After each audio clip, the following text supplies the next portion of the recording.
Let's check in with Way 31 meteorologist Rob Elvington. Rob, you're here in the studio. You're not a hologram. Not a hologram, but he does have a green screen behind him, so that's pretty cool. It's all an illusion, folks. What we're seeing right now, of course, that is the U.S. Space and Rocket Center. We have to start with this on the 50th anniversary of the Apollo 16 moon landing. And that, of course, is the Saturn V that took them up to space.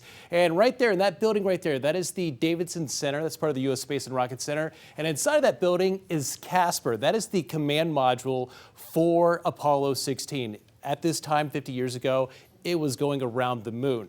65 degrees, though, in Huntsville for the Rocket City. South-southeast winds at 16 miles per hour. So you can see some of those flags moving in the wind, the American flag, the Alabama flag. And again, speaking of the Apollo 16 anniversary, again, that is Casper right there inside of the U.S. Space and Rocket Center. If you haven't seen it before, it's really neat. Again, that was moving around the moon at this time. And of course, one of the astronauts was inside of that, as the other two, including Charlie Duke, who's in town here this evening, along with John Young, were separating from the command module in the lunar module. Again, this happened at about 7:24 Central Time, so local time, 50 years ago today. And then right around 9:24, again, Central Time that evening, it landed on the moon. Now, the actual moonwalk that occurred on Apollo 16, it was on the 21st. They had to rest a little bit before they went out on the moon's surface. And that, of course, included Charlie Duke and John Young. Charlie Duke in town again today at the U.S. Space and Rocket Center.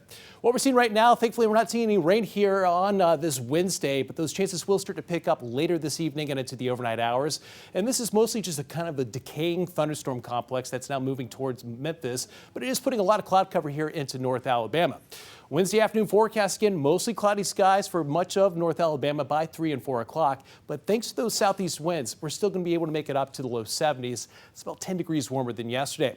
There's a look at those wind forecasts here through this afternoon. Again, some gusts up to around 25 miles per hour from out of the south. It's still a bit breezy heading through the overnight hours and into your Thursday morning.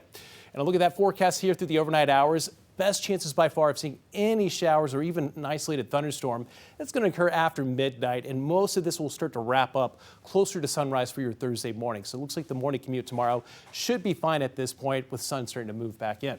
Future radar 4 o'clock here this afternoon. Again, cloudy skies, showers off to the west and northwest. And then right around 11 o'clock tonight, we're starting to see a few of those showers, even isolated thunderstorms, trying to survive here into North Alabama. But they're kind of going up against some pretty dry air. So it's going to be difficult for these to survive. And they just continue to move off to the east. All the way through sunrise tomorrow morning, most of that activity is off to north and even north into Tennessee. It's very light rain. And then we're back to sunshine for your Thursday afternoon.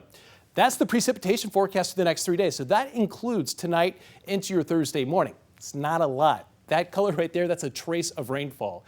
Then through the next 7 days, even through the 7-day forecast period with our next cold front, we're not expecting a whole lot of rainfall. That green that you see near Lauderdale County, it's about a ½ inch of rain.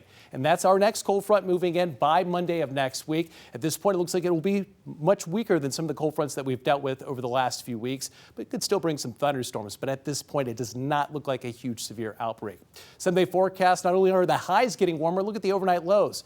Mid-50s by tomorrow morning, and then by Sunday morning, we're seeing those overnight lows in the low 60s. But of course, that afternoon, Sunday afternoon, we're going to see those highs back up to the mid-80s. Back to you. Coming up.